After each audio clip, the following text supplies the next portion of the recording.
but it's, I don't know, like a bit of a second home for me. I want to talk a bit about the life of David, and you might sort of think, oh, not again. We've done David so many times. He stands as a giant of faith, obviously. But one of the things about David that I think attracts all of us is just his humanity. He's made so many mistakes. We tend to focus in on the major sin, at least the one we see is the major sin with Bathsheba. But he did so many other silly things. He numbered Israel that he knew he shouldn't have.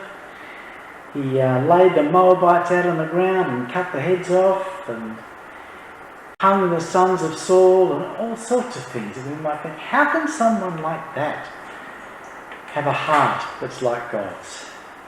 But you've only got to read Psalm 51, I guess, to understand why God said, this man has got a heart after my own.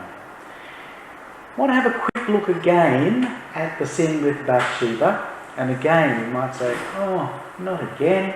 Poor old Bathsheba, we've done this so many times.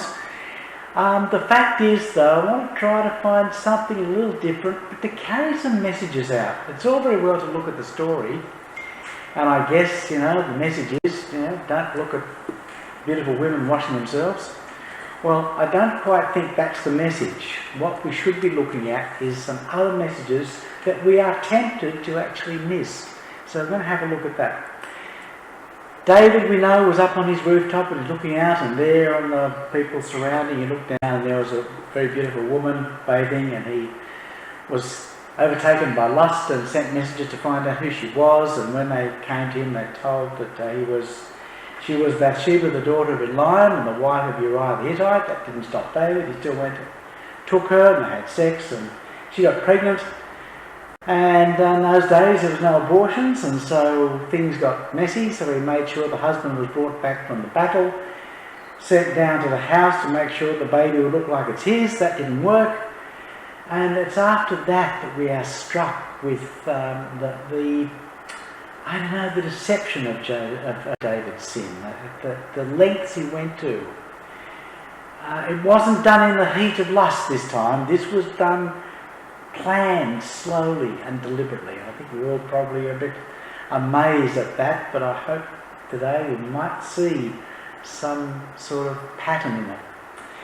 I'm going to start by looking at 2 Samuel 11. You don't have to look this up. I've got all my little quotes all written out here, and if you don't believe me when I tell you what it says, you can check them later. But if you want to, look it up by all means, but otherwise I'll just read them out for you. 2 Samuel 11, David says, who was the woman? And the men went down and they inquired, and they said, is not this Bathsheba, the daughter of Eliam, the wife of Uriah the Hittite? And that sentence probably doesn't mean much to us, but it ought to.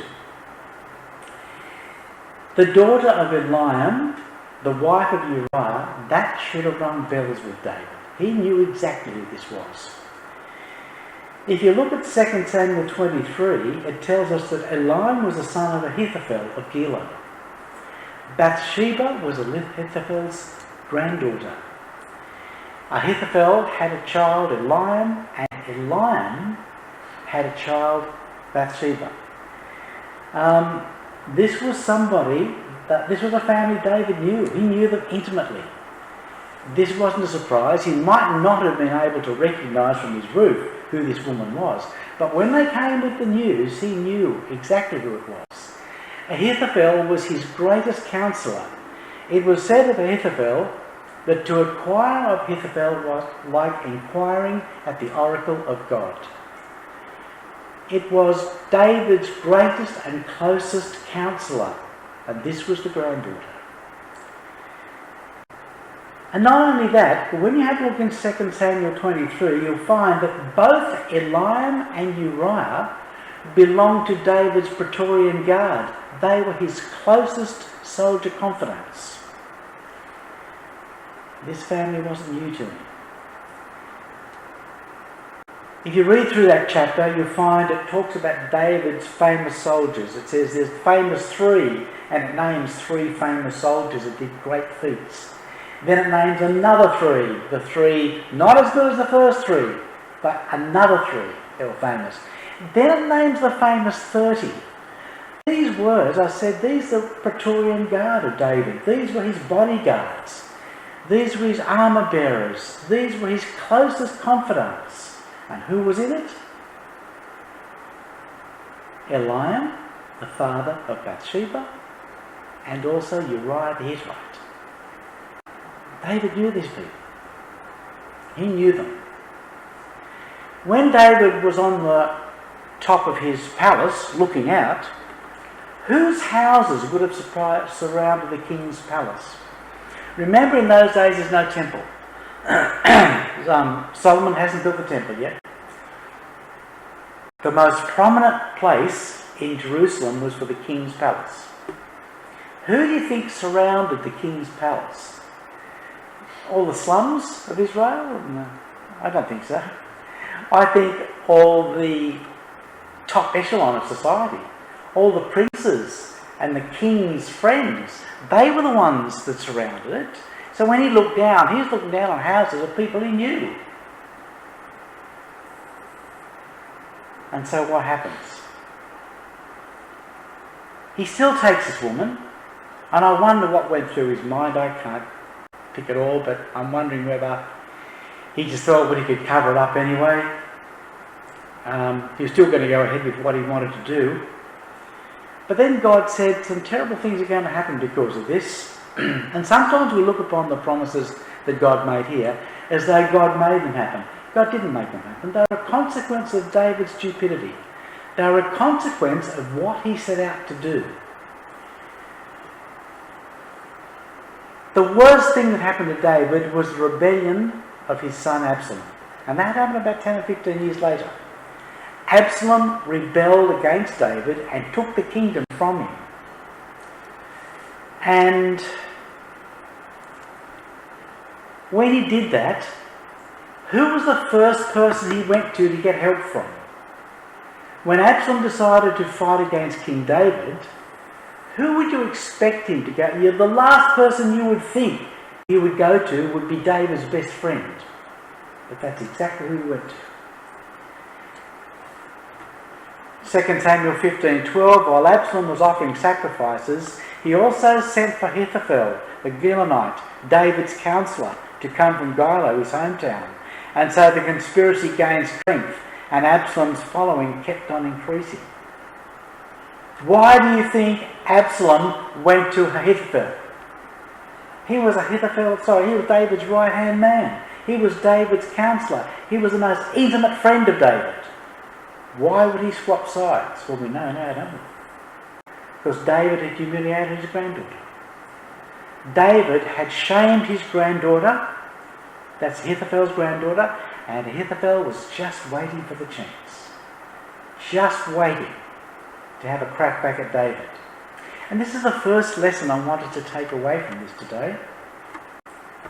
God forgives, men don't. As soon as David had humbled himself before God, God said, I put your sin away. You will suffer the consequences of it, but I have forgiven you. And as I said, just read Psalm 51 to find out why he was forgiven. But what do you think about Ahithophel? Did he forgive him? Not in your life. Men don't forgive.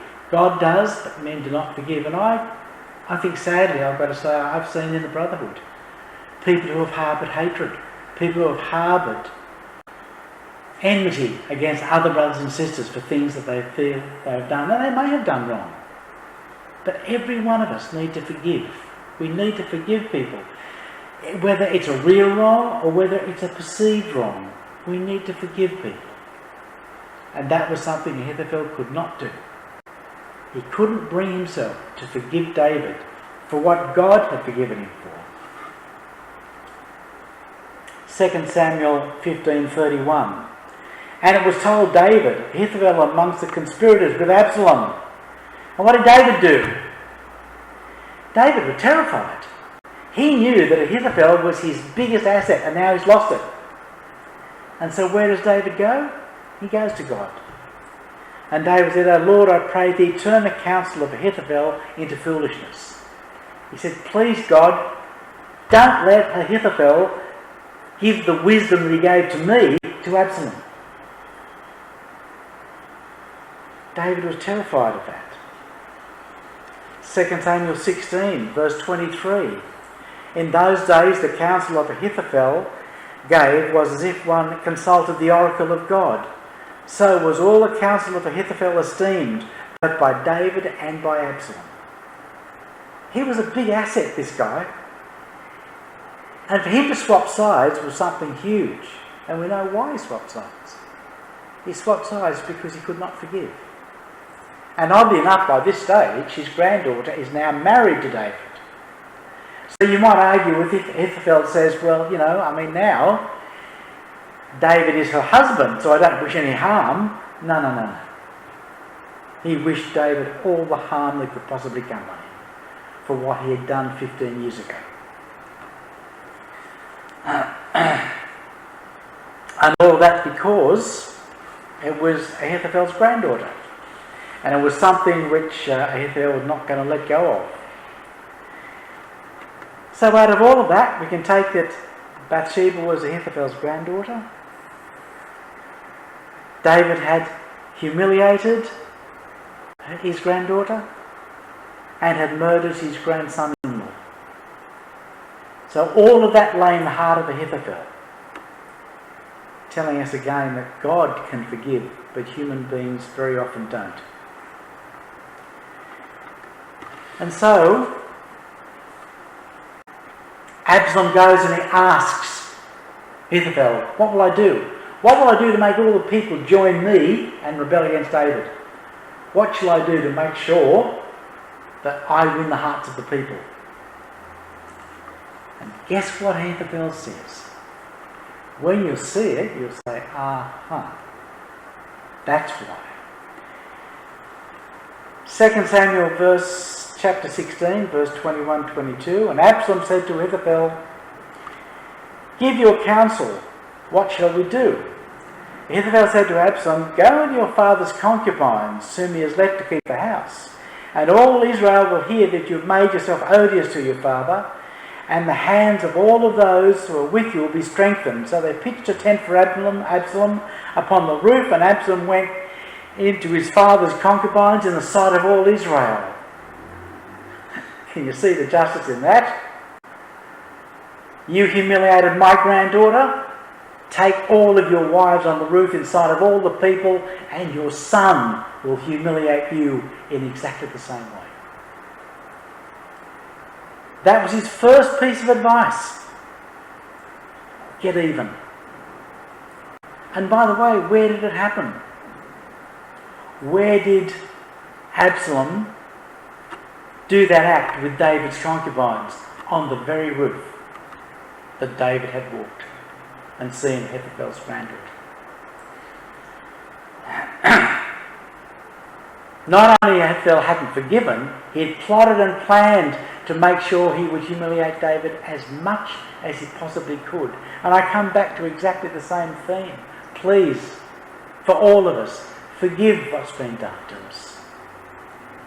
Don't do what Ahithophel did. Because we might find we're fighting against those who God has forgiven.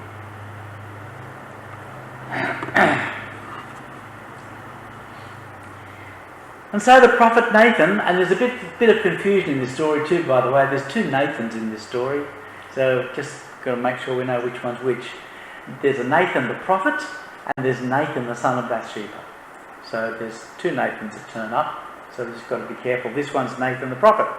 And he comes and he says, howbeit, because of this deed you have given great occasion to the enemies of the Lord to blaspheme, and the child also that is born unto you will surely die. That's one of the most salutary statements I think we will ever read in the Old Testament. I've quoted it there from the Authorised Version because I think it does it the best. I think it expresses it better. Because what you've done, you have given great occasion to the enemies of the Lord to blaspheme. The worst thing that David did was to give the enemies of the Lord an occasion to say, look what a man after God's own heart does. And it's exactly the same for us. if we are found doing things which are not holy and not good, then we bring disrepute upon the name of God. And that's exactly what David had done.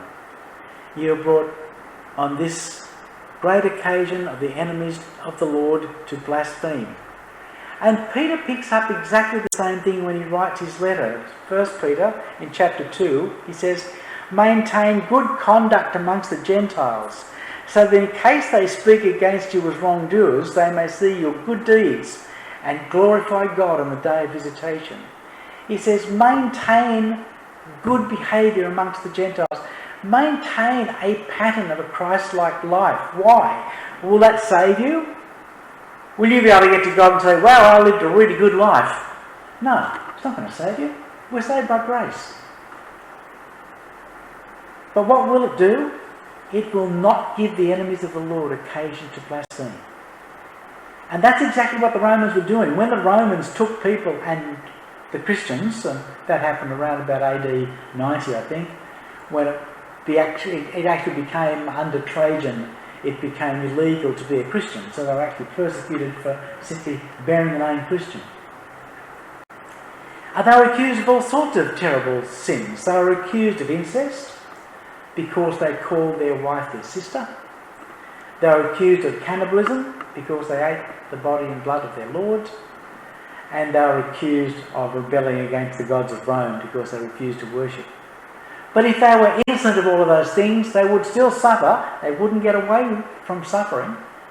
But they would not bring disrepute upon the name of the Lord, which is what David did.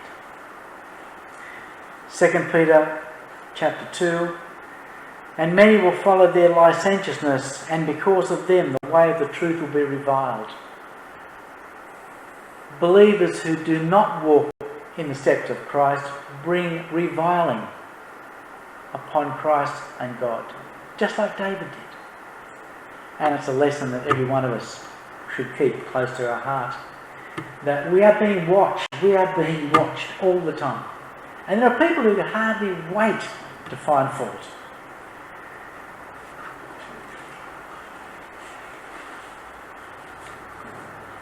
So there's the terrible consequences. The sword will never depart from your house. Nathan says the sword will never depart from your house. There was going to be a terrible consequence from that too. God won the battles for him, but that was going to lead to a terrible consequence for David. Then there's this whole list of horrible things that happen to David. His son Amnon rapes his daughter Tamar. His son Absalom then murders Amnon. Absalom rebels and Joab murders him. And finally, Adonijah is murdered by Solomon. And finally, Abiathar is exiled, which I'll talk about in a moment. Just imagine having 4 sons killed. And all of that happened as a consequence of David's sin. That's not a punishment God sent on him. It's a consequence of his own sin. And Abiathar being exiled, if you're not familiar with Abiathar, that's another story. And one day we'll go through, I guess, and if God wills, and look at the story of Abiathar. Abiathar was David's comrade in arms. Abiathar was the person who was closest to David when he was on the run from Saul, when he was down there in the caves of Adullam, and when he was down with the Philistines. Abiathar was the priest that escaped the slaughter when Doeg the Edomite told Saul of what had happened and how David had received the sword and the showbread. And so there's another story, and a very sad story. So why would it matter that David will never see peace? The sword will never depart. Well, that's okay. David kept on winning his battles. So what does it matter? It mattered a great deal. In 1 Chronicles 22, the passion of David was to build the house of the Lord.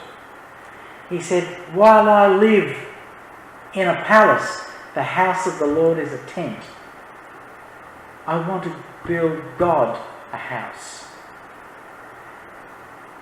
Now God's answer to him was, "I don't want a house. I walked through the desert for 40 years with you people, and I was there with the judges for 350 years. I never asked for a house. Zeus has got a temple. Chemosh has got a temple. Marduk has got a temple. Why should I want a temple? I created the universe. But David was passionate. He wanted to do it. And why was he barred from doing it? The word of the Lord, 1 Chronicles 22, the word of the Lord came to me saying, you have shed much blood and have waged great wars. You will not build a house on my name. See the consequence now of the wars that David had? Because of his sin with Bathsheba, war would always follow him, and that prevented him from the greatest act of his life. He was not permitted to build a temple because of what had happened. And God said, I'll raise up evil against you from your own house, and I'll take your wives from before your eyes and give them to your neighbour, and he will lie with your wives in the sight of the sun. For you did it secretly, but I'll do this thing before all Israel, before the sun. God said, you'll be humiliated in exactly the same way, and he was, by Absalom and his concubines. And so, because David utterly scorned the Lord, that's what happened. And so the take-home lesson out of this is, for me, God forgives, human beings don't. And it's up to us to make sure that we forgive. You know, look back through your life. Is there anyone you hold animosity against? Is there anybody in your life that you look and you really haven't forgiven in your heart? I think for most of us, we struggle with that sometimes. We've got to forgive. We really have. I mean, if God forgave what David did, what right have we not to forgive others? Now we come to the great question that I think hangs over this story. I can understand David being seduced by a beautiful woman washing herself, and I can understand it took her. I can understand that when she got pregnant, he thought, oh, gee, I better cover this up. So he gets the husband to go back, and after all of that's done sort of in a passion. It's all done, in a mess. But suddenly David is faced with the consequences of his action. And now it turns into a cold-blooded plan. Now it turns from passion and lust into like a chess game. What am I going to do now to cover myself? And it also opens him up too, of course, because Joab's on this. Once Joab knows what's going on, Joab can blackmail him, because he knows exactly what's going on. And it seems to me that the news got out pretty quickly anyway. Why do you think David did that? Why did David think it was okay to kill the husband and take the wife? Because it had all happened before. This was the second husband that was going to get knocked off, so he could get the second wife. Hence we come to Abigail. Abigail is a very, very intelligent woman. She does really good things. She goes to David and she gives him the presents and she says, my husband, whose name means fool, has acted foolishly. I often wonder about names like that. Can you imagine somebody holding a little baby in their arms and saying, let's call him Fool, darling? I don't think that's the way it worked. I think it was a nickname. Just like we all call the Apostle Peter. Peter, that's not his name. His name's Simon. Peter was a nickname. But we all know him by his nickname. And I think that's probably what those names like. It's like, the two husbands of Ruth and Orpah. They were called Marlon and Chilion, and they mean weak and sickly. Who's going to call their kid weak and sickly? Well, probably not, but that's the nickname they got. Anyway, so we come to Abigail. Abigail, she's a very wise woman. She comes to David. She does all the right things. She gives him the presents. She said, And she not only does that, but she identifies herself with the hope of Israel. She says, you will be king over God's people. You will succeed. You will be the one that God has selected to be the great ruler of his people. And so she's not only intelligent, but she's perceptive. She's got everything going for her, and she's beautiful. Then she goes home, her husband dies, struck by God. Struck down by God and killed. David sends for her to be his wife straight away. You're telling me there wasn't an attraction before that? Would somebody call for someone to be their wife, having felt nothing for her? When Abigail came to David, he was obviously attracted. She was beautiful, she was intelligent. And David would have looked at her, and suddenly God takes the husband out of the picture. And David says, well, doesn't even say anything as far as we know. Says nothing else, just come and be my wife. And so he's now got 2 wives. Well, technically he's got 3 wives, but Michael's been given away, so now he's got Ahithophel and Abigail. Then suddenly he's faced with a situation where there's a husband in the way. He's faced with the Bathsheba situation where there's a husband standing in the way. And he probably thinks to himself, God did it for me last time, I'll do it this time. Which shows you how our wrong thinking can lead us into a devastating wrong direction. David totally misunderstood the relationship with Abigail, and he totally misunderstood what his relationship should have been with Uriah the Hittite. But do you see how you get this self-justification? We all tend to do it. We justify our own actions instead of taking them to God and saying to God, teach me your way. Teach me exactly. Follow in the footsteps of Christ. Christ would never have done that. And there's the second lesson. Lesson number 1 I want to leave you with is forgiveness. God forgives, men don't. And this lesson is, don't misinterpret what happens in our life as if it's a blessing from God and that we can take, an old phrase, the law into our own hands. We follow God always. David made the mistake of thinking if God killed one husband, he could kill the next. And that was not God's plan. And in fact, David suffers from this from that point onward. David becomes the greatest hero since Moses or Abraham. And God says to all of the kings that follow, the kings of Judah and the kings of Israel, he says, walk in the footsteps of David, except in the matter of Uriah the Hittite. David could have had a clean record had this not happened. But when God says, follow in the footsteps of David, walk in the footsteps of your father David, do not do what he did with Uriah the Hittite. And so we come to perfection in Jesus. Jesus had all of his temptations, every single one of them. I'm sure Jesus had the temptations that we feel exactly the same. He must have been an incredibly charismatic man. There must have been women attracted to him. There must have been so many ways for Jesus to divert himself from the perfection of following God's will, but never did he.